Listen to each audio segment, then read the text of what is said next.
Baik, pada pembahasan kali ini saya akan membahas tentang arsitektur dan organisasi komputer dari pembahasan pertama sampai ke-13. Baik, sebelumnya perkenalkan, nama saya Octavianus Turnagule, NPM 20210009, kelas PSM 2001, mata kuliah Arsitektur dan Organisasi Komputer dengan dosen pembimbing Iksan Parinduri MSI. Baik, langsung saja kita masuk pada pertemuan yang pertama, yaitu arsitektur dan organisasi komputer. Yang pertama, pengertian arsitektur dan organisasi komputer. Arsitektur komputer merupakan konsep perencanaan dan juga struktur pengoperasian dasar dari suatu sistem komputer. Arsitektur komputer ini lebih cenderung pada kajian atribut-atribut sistem komputer yang terkait dengan seorang programmer. Contohnya, set instruksi, aritmatika yang digunakan, teknik pengalamatan, dan mekanisme input dan output. Organisasi komputer membahas semua fungsi-fungsi komputer tersebut dapat diimplementasikan. Jadi, organisasi komputer membahas hal-hal yang berkaitan dengan unit-unit operasional dan interkoneksinya yang merealisasi spesifikasi arsitektural. Atribut organisasi meliputi detail hardware yang transparan terhadap programmer, seperti sinyal kontrol, interface atau antarmuka, serta teknologi memori yang digunakan. Kedua yaitu klasifikasi arsitektur komputer. Yang pertama, arsitektur von Neumann adalah arsitektur yang diciptakan oleh John von Neumann pada tahun 1903 sampai 1957. Arsitektur ini digunakan oleh hampir semua komputer saat ini, menggambarkan komputer dengan 4 bagian utama, yaitu aritmatika dan logika unit atau ALU, yaitu melakukan semua perhitungan aritmatika yang terjadi sesuai dengan instruksi program. ALU melakukan operasi aritmatika dengan dasar penjumlahan, sehingga sirkuit elektronik yang digunakan disebut Under. Yang kedua yaitu kontrol unit, yang bertugas untuk mengatur dan mengendalikan semua peralatan yang ada pada sistem komputer. Kontrol unit ini yang mengatur kapan alat input menerima data dan kapan data diolah serta kapan ditampilkan pada alat output. Yang ketiga yaitu memori. Memori merupakan media penyimpanan data pada komputer. Jenis memori dibagi menjadi 2, yaitu RAM, yaitu Random Access Memory, dan ROM, yaitu Read Only Memory. Keempat yaitu output, adalah perangkat komputer yang digunakan untuk menampilkan atau menyampaikan informasi kepada penggunanya. Yang kedua yaitu arsitektur RISC, yaitu singkatan dari Reduced Instruction Set Computer, merupakan bagian dari arsitektur mikroprosesor berbentuknya kecil dan berfungsi untuk mengeset instruksi dalam komunikasi di antaranya arsitektur yang lainnya.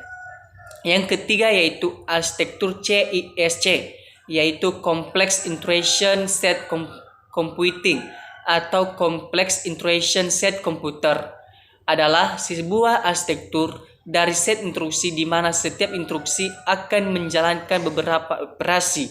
Dari set instruksi di mana setiap instruksi akan menjalankan beberapa operasi tingkat rendah seperti pengambilan dari memori, operasi aritmatika, dan penyimpanan ke dalam memori. Semuanya sekaligus bahwa di dalam sebuah instruksi. Keempat yaitu arsitektur Harvard, merupakan memori terpisah untuk program dan data dengan alamat dan bus data yang berdiri sendiri. Dan kelima yaitu arsitektur Blue-Gini, adalah sebuah arsitektur komputer yang dirancang untuk menciptakan beberapa sumber komputer generasi berikut, mencapai kecepatan operasi petaflop, yaitu 1 peta sama dengan 10⁻15. Dan pada 2005 telah mencapai kecepatan lebih dari 100 teraflop, yaitu 1 tera sama dengan 10⁻12. Sekarang kita masuk pada pembahasan ketiga, yaitu model-model komputasi arsitektur komputer. Yang pertama yaitu SISD, merupakan singkatan dari Single Iteration Single Data. Adalah satu-satunya yang menggunakan arsitektur von Neumann, dikarenakan pada model ini hanya digunakan satu prosesor saja. Yang kedua yaitu SIMD, yaitu singkatan dari Single Iteration Multiple Data, merupakan banyak prosesor dengan instruksi yang sama, namun setiap prosesor mengolah data yang berbeda. Contohnya, kita ingin mencari angka 27 pada deretan angka yang terdiri dari 100 angka dan kita menggunakan 5 prosesor. Yang ketiga yaitu MISD, yaitu Multiple Iteration Single Data, yaitu menggunakan banyak prosesor dengan setiap prosesor menggunakan instruksi yang berbeda namun mengolah data yang sama. Keempat yaitu MIMD, merupakan singkatan dari Multiple Iteration Multiple Data, menggunakan banyak prosesor dengan setiap prosesor memiliki instruksi yang berbeda dan mengolah data yang berbeda juga. Sekarang kita masuk pada pembahasan yang kedua, yaitu evolusi dan kinerja komputer. Yang pertama yaitu sejarah komputer. Pada generasi pertama, pada tahun 1940 sampai tahun 1956, di situ digunakan yaitu tabung vakum yang dibuat oleh John Moynihan dan John Presper Aker di Universitas Pennsylvania, merupakan komputer digital elektronik untuk kebutuhan umum pertama di dunia. Generasi kedua yaitu pada tahun 1956 sampai 1964 yaitu transistor. Sejak pesatnya teknologi semikonduktor hingga penghasilan komponen transistor membawa perubahan besar pada dunia komputer. Komputer tidak lagi menggunakan tabung vakum yang memerlukan daya operasi besar. Tabung-tabung ini digantikan komponen kecil bernama transistor. Yang ketiga yaitu pada tahun 1964 sampai tahun 1971 yaitu semikonduktor. Pengembangan sirkuit terpadu adalah ciri khas dari generasi ketiga komputer. Bentuk transistor semakin diperkecil dan ditempatkan di chip silikon yang dinamakan semikonduktor. Pada generasi keempat yaitu 1971 sampai sekarang, yaitu di periode ini prosesor mikro mulai diperkenalkan saat ribuan sirkuit terpadu dimasukkan ke dalam sebuah silikon chip yang kecil. Prosesor pertama Intel 404 chip mulai menjadi otak utama di sebuah komputer. Saat periode inilah istilah personal komputer atau PC mulai digunakan. Yang kelima yaitu pada sekarang sampai masa depan, yaitu komputer generasi kelima dibangun berdasarkan teknologi kecerdasan buatan dan masih dalam tahap perkembangan. Contohnya, teknologi yang sudah sering digunakan adalah teknologi pengenalan suara. Penggunaan pemrosesan paralel dan superkonduktor menjadi dasar dari kecerdasan buatan. Tujuan dari komputasi generasi terbaru adalah untuk mengembangkan perangkat yang respon bahasa manusia. Kita masuk pada konfigurasi IBM 7094. Komputer ini diluncurkan tahun 1962. Kemajuan IBM 7094 adalah adanya Intrusion Backup Register atau IBR yang berfungsi membuffer intrusion berikutnya. Efeknya, komputer akan lebih cepat prosesnya. Unit kontrol mengambil dua war yang berdampingan dari memori untuk sebuah pengambilan instruksi kecuali bila terjadi percabangan. Kemajuan IBM 7904 lainnya adalah adanya multiplexer untuk memultiplex data channel atau saluran data. Multiplexor berfungsi sebagai central switch data yang akan diproses dalam CPU.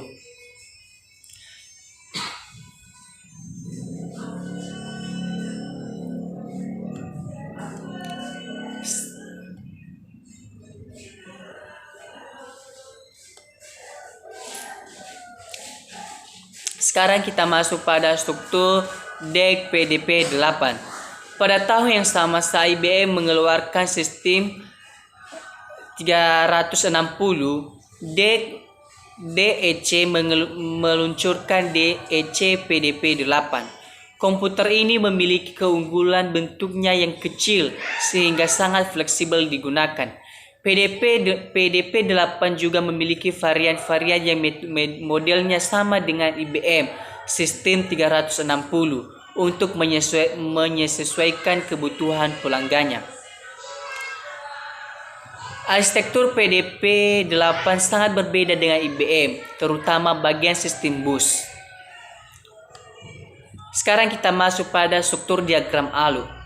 Struktur diagram ALU adalah salah satu bagian dalam dari sebuah mikroprosesor yang berfungsi untuk melakukan operasi hitungan aritmatika dan logika. Contohnya, operasi aritmatika adalah operasi penjumlahan dan pengurangan. Sedangkan contoh operasi logika adalah AND dan OR.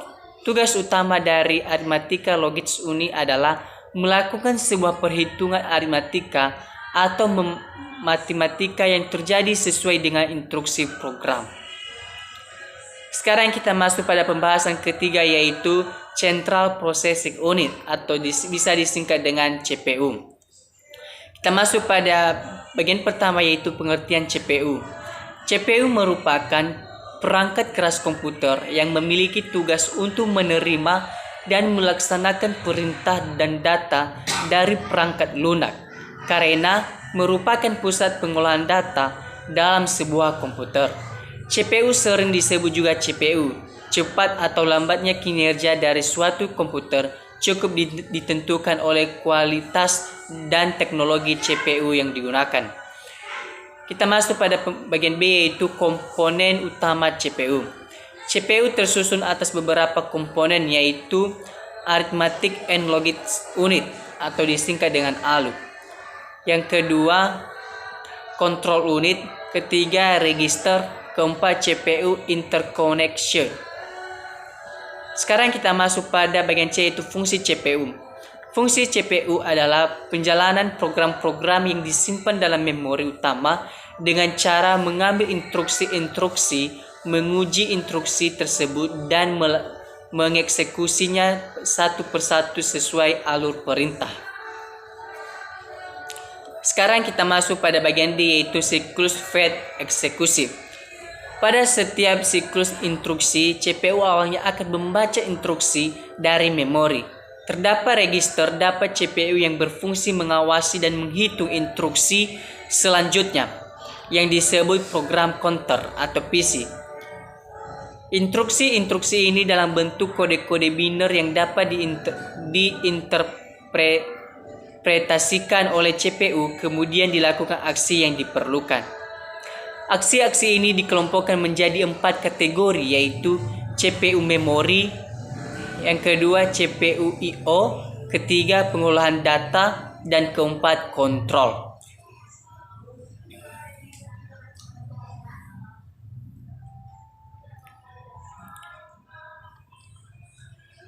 Instruksi address calculation, yaitu mengkalkulasi atau menentukan alamat instruksi berikutnya yang akan dieksekusi. Misalnya, bila panjang setiap instruksi 16 bit, padahal memori memiliki panjang 8 bit, maka tambahkan 2 ke alamat sebelumnya, yaitu iteration fetch atau if, yaitu membaca atau mengambil instruksi dari lokasi memori ke CPU.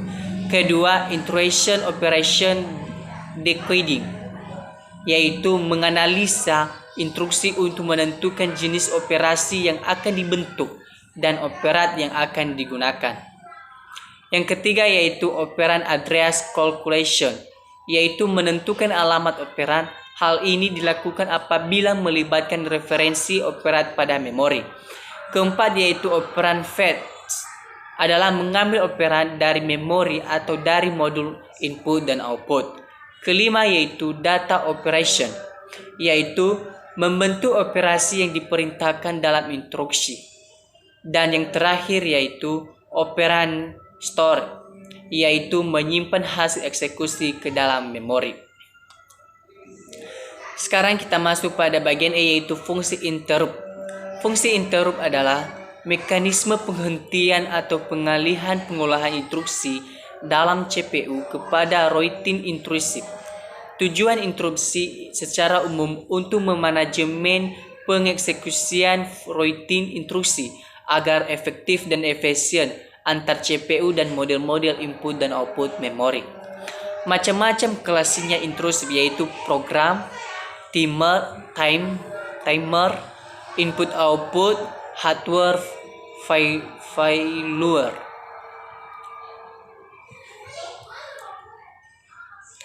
Sekarang kita masuk pada pembahasan keempat yaitu memori. Kita masuk pada bagian A yaitu definisi memori. Memori adalah bagian dari komputer tempat program dan data-data disimpan. Beberapa pakar komputer terutama dari Inggris menggunakan istilah storage atau storage untuk memori. Meskipun kata storage sering digunakan untuk menunjuk ke penyimpanan disket. Memori internal adalah memori yang dapat diakses langsung oleh prosesor. Sebenarnya terdapat beberapa macam memori internal yaitu register yang terdapat di dalam prosesor, cache memori dan memori utama berada di luar prosesor. Sedangkan memori eksternal adalah memori yang diakses prosesor melalui piranti input-output, disket dan hard disk. Kita masuk pada bagian B yaitu operasi sel memori. Elemen dasar memori adalah sel memori. Walaupun digunakan sejumlah teknologi elektronik, seluruh sel memori memiliki sifat-sifat tertentu. Yang pertama, sel memori memiliki dua keadaan stabil yang dapat digunakan untuk mempresentasikan baik bilangan biner 1 dan 0. Sel memori mempunyai kemampuan untuk ditulisin. Dan yang terakhir yaitu sel memori mempunyai kemampuan untuk dibaca. Kita masuk pada bagian C yaitu karakteristik sistem memori. Yang pertama, karakteristik pertama yaitu lokasi. Macam keterangannya yaitu CPU internal atau main, dan ketiga eksternal atau sekundari. Karakteristik yang kedua yaitu karakteristik kapasitas. Macam keterangan atau keterangannya ukuran word, jumlah word. Ketiga yaitu karakteristik satuan transfer. Macam keterangannya yaitu word atau block. Keempat yaitu karakteristik metode akses. Macam atau keterangannya yaitu sequencing access. Kedua direct access. Ketiga random access. Dan keempat associative access. Kelima yaitu karakteristik kinerja. Macam atau keterangannya yaitu access time, chili time, transfer rate, semikonduktor, dan magnetik. Dan keenam yaitu karakteristik fisik. Macam keterangannya yaitu volatile atau non-volatile, erasable atau non-erasable. Kita masuk pada bagian D yaitu penggunaan pengemasan packing. Merupakan capping 8 bit yang diorganisasi sebagai 1M×8. Dalam kasus ini, organisasi dianggap sebagai kemasan satu word per keping. Kemasan terdiri dari 32 pin yang merupakan salah satu ukuran kemasan keping standar.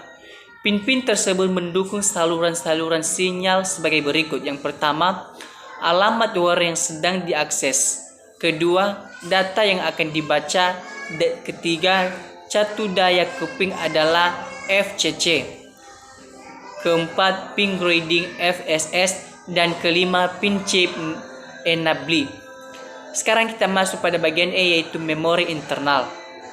Memori semikonduktor terbagi atas berbagai tipe diantaranya adalah Random Access, ROM, PROM, EEPROM, Flash Memory, dan EEPROM.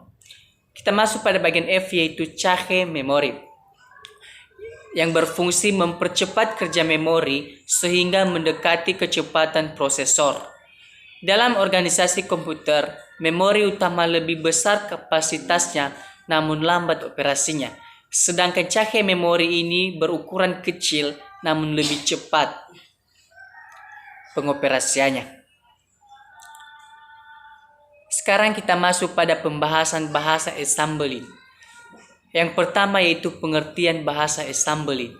Bahasa pemrograman generasi kedua adalah bahasa assembly. Bahasa rakitan adalah bahasa pemrograman komputer tingkat rendah. Bahasa assembly merupakan notasi utama untuk bahasa mesin yang dapat dibaca oleh manusia dan berbeda-beda tergantung dari arsitektur komponen yang digunakan. Kelebihan bahasa assembly: yang pertama, ketika dikompil lebih kecil ukurannya. Kedua, lebih efisien atau hemat memori. Ketiga, lebih cepat dieksekusi. Kesulitan bahasa assembly yang pertama yaitu dalam melakukan suatu pekerjaan, baris program relatif lebih panjang dibanding bahasa tingkat tinggi. Kedua yaitu relatif lebih sulit untuk dipahami, terutama jika jumlah baris sudah terlalu banyak. Yang ketiga yaitu lebih sulit dalam melakukan pekerjaan rumit, misalnya operasi matematis. Sekarang kita masuk pada pembahasan set intrusi. Kita masuk pada bagian A, yaitu pengertian set intrusi. Set intrusi atau bisa disebut intrusion set arsitektur adalah sekumpulan intrusi yang dapat dimengerti dan dapat dijalankan oleh CPU berdasarkan tipe arsitekturnya. Set intrusi juga merupakan sebuah kamus yang berisi sekumpulan instruksi yang ada di CPU. Serta tiap-tiap intrusi terdiri dari opcode atau operation code. Selain itu, set intrusi ini juga sering disebut intrusi mesin karena berisi sekumpulan kode biner. Kita masuk pada bagian B, yaitu elemen-elemen set intrusi. Yang pertama yaitu operation code. Kedua, source operation reference. Yang ketiga, result operand reference. Dan keempat, next iteration reference. Sekarang kita masuk pada pembahasan modul input output atau disingkat dengan I/O. Kita masuk pada pengertian I/O. Modul I/O merupakan peralatan antarmuka atau interface bagi sistem bus atau switch sentral dan mengontrol satu atau lebih perangkat periferal.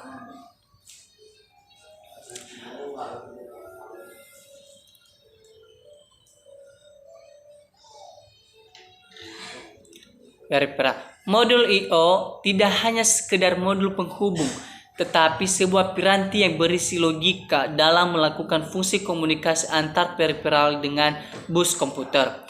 Ada dua fungsi utama modul I/O ini, yaitu sebagai piranti antar muka ke CPU dan memori melalui bus sistem. Kedua, sebagai piranti antar muka dengan peralatan periferal lainnya dengan menggunakan link data tertentu. Sekarang kita masuk pada kontrol atau timing input data. Yang pertama, CPU meminta modul memeriksa status perangkat. Kedua, bila perangkat setia mengirim, CPU mengirim perintah pemindahan. Ketiga, modul menerima data dari perangkat. Dan terakhir, data dipindahkan dari modul ke CPU. Sekarang kita masuk pada bagian B, yaitu teknik input output. Yang pertama, programmed atau teknik input output terprogram. Kedua, interrupt driven. Ketiga, direct memory access atau bisa disingkat dengan DMA. Sekarang kita masuk pada bagian C, yaitu cara kerja modul input output. Yang pertama, CPU meminta status periferal pada modul input output. Kedua, modul input-output cek ke peripheral dan mengirimkan statusnya dalam bentuk status bit. Ketiga yaitu jika status ready, CPU melakukan request untuk transfer data. Keempat, modul input-output menarik data dari peripheral. Kelima, modul input-output menyelaraskan data seperlunya. Dan yang terakhir yaitu modul input-output mentransfer data ke CPU lewat bus. Sekarang kita masuk pada bagian B yaitu teknik pengaturan input-output. Yang pertama yaitu programmed, kedua interrupt driven, ketiga direct memory access atau disingkat dengan DMA, dan keempat IOP. Mungkin kita bertanya apa saja perintah input-output ini? Yang perintahnya yaitu yang pertama, CPU memberikan alamat address. Yang kedua, CPU memberikan perintah command. Sekarang kita masuk pada pembahasan sistem bus. Pengertian sistem bus. Bus adalah jalur komunikasi yang dibagi pemakai suatu sel kabel tunggal yang digunakan untuk menghubungkan berbagai subsistem yang menghubungkan komponen-komponen utama komputer, CPU, memori, atau input-output. Bagian B yaitu organisasi bus.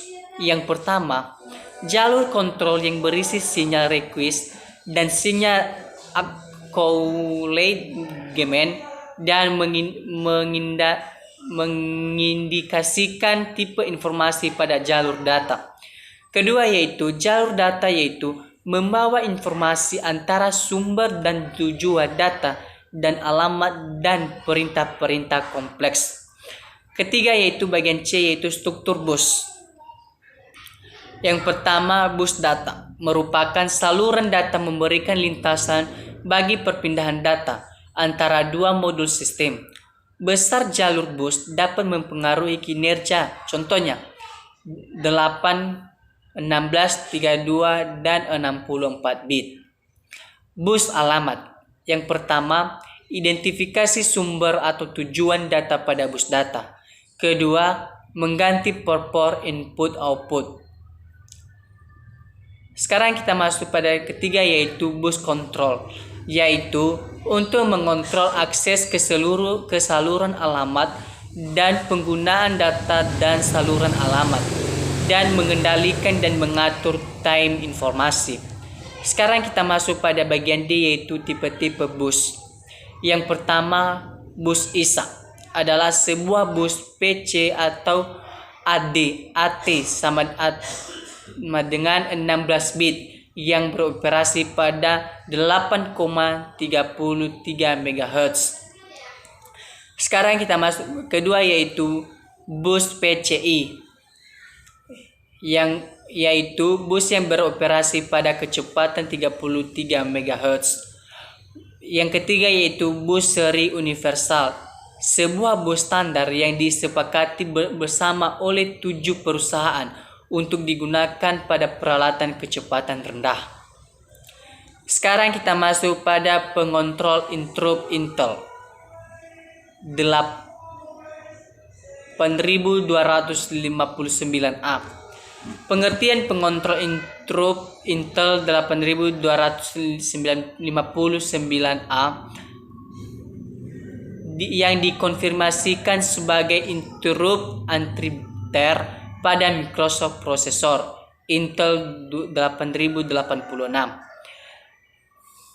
Berikut mode-mode interrupt yang mungkin terjadi. Yang pertama, fully nested. Kedua, rotating. Ketiga, special mask. Teknik yang digunakan CPU dalam menangani program interupsi adalah yang pertama, multiple interrupt lineage, kedua software pool, ketiga daisy chain, dan keempat arbitrasi bus. Sekarang kita masuk pada bagian B yaitu direct memory atau akses. Yang pertama yaitu melaksanakan transfer data secara mandiri, kedua Penghentian sementara penggunaan bus bukanlah bentuk interupsi, tetapi penghentian proses sesaat yang berimplikasi hanya pada kelambatan eksekusi CPU saja. Sekarang kita masuk pada bagian C, yaitu saluran input, output, dan prosesor. Fungsi input output adalah yang pertama, CPU mengontrol periferal secara langsung. Kedua, ditambahkannya sebuah pengontrol atau model input output. Ketiga, CPU menggunakan interrupt. Keempat, menggunakan DMA. Kelima, modul input output ditingkatkan kemampuannya menjadi sebuah prosesor yang memiliki tugasnya sendiri, yang menggunakan instruksi tertentu untuk input output tertentu. Dan keenam, yaitu modul input output memiliki memori lokasinya sendiri dan merupakan sebuah komputer yang memiliki tugasnya sendiri.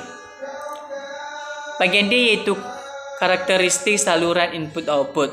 Yang pertama, saluran input output merepresentasikan pengembangan konsep DMA. Kedua, saluran input output memiliki kemampuan untuk mengeksekusi instruksi input output yang memberikan kontrol sepenuhnya terhadap operasi-operasi input output. Ketiga, yaitu instruksi-instruksi itu dapat disimpan dalam memori utama untuk selanjutnya dapat dieksekusi oleh prosesor yang terdapat dalam saluran input output. Terdapat dua jenis saluran input output yang umumnya dipakai. Yang pertama, selector channel, dan kedua, multiplexer channel. Sekarang kita masuk pada pembahasan yang terakhir, yaitu algoritma penjadwalan proses. Yang kita masuk pada bagian A, yaitu First Connect First Served atau disingkat dengan FCFS, merupakan algoritma penjadwalan CPU yang paling sederhana. Proses yang tiba terlebih dahulu akan dilayani lebih dahulu. Kalau ada prosesor tiba pada waktu yang sama, maka pelayanan mereka dilaksanakan berdasarkan urutan dalam antrian. Proses di antrian belakang harus menunggu sampai semua proses di depannya selesai. Sekarang kita masuk pada bagian B, yaitu shortest job first. Dasar prioritas adalah pendeknya proses. Makin pendek atau singkat proses, makin tinggi prioritasnya. Langkah yang pertama, tentukan urutan prioritas berdasarkan pendeknya proses yang dilayani. Langkah kedua, penentuan proses mana yang dilayani oleh pemproses. Setiap proses yang ada dalam reading queue akan dieksekusi berdasarkan burst time terkecil. Hal ini mengakibatkan waiting time yang pendek untuk setiap proses, maka reretan waiting time atau bisa disingkat dengan AWT juga menjadi pendek. Algoritma ini dikatakan optimal. Oke, sekarang kita masuk pada bagian C, yaitu priority scheduling. Merupakan algoritma yang mendahulukan proses yang memiliki prioritas tertinggi. Prioritas proses ditentukan berdasarkan yang pertama, time limit, memory requirement, file access, perbandingan antar burst proses dengan CPU. Ketiga, tingkat kepentingan proses. Sekarang kita masuk pada bagian D, yaitu round robin. Yaitu algoritma ini mengalir proses yang ada di antrian. Proses akan mendapat jatah sebesar time quantum. Jika time quantumnya habis atau proses sudah selesai, CPU akan dialokasikan ke proses lain berikutnya. Proses ini cukup adil karena tidak ada proses yang diprioritaskan. Semua proses mendapat jatah waktu yang sama dari CPU, yaitu N per N, dan tidak akan menunggu lebih lama dari N kurang 1 kuantum, di mana kuantum adalah lama satu kuantumnya. Algoritma round robin sepenuhnya bergantung besarnya time quantum atau bisa disingkat dengan TQ. Jika T-Cure terlalu besar, algoritma ini akan semakin saja dengan algoritma FCFS. Jika T-Cure terlalu kecil, akan semakin banyak perihal proses sehingga banyak waktu yang terhubung.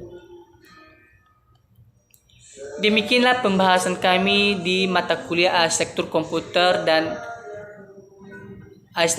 dan Organisasi Komputer dari pertemuan pertama sampai pertemuan yang terakhir. Sekian dan terima kasih.